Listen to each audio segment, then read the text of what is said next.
regalo po namin Yes. Pati yung pusit, galing din dito. Kanina. May octopus din dito, di ba kuya? Octopus. Ang tawag ng octopus? Yung malalaki. Oo. Naulan na naman.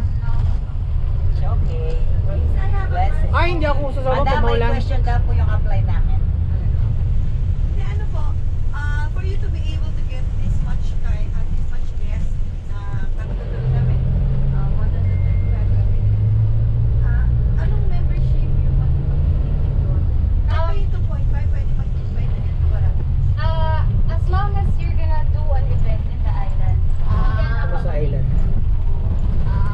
If it's an event, pero you can force it through the events department, my department, and then we'll arrange things for you. So parang kami yung lalabas na sponsoring member. Wow. Okay, that's great. Okay, noted. Pero once member ka na, But yeah, ilang pesos ka pwede mag-visit sa month?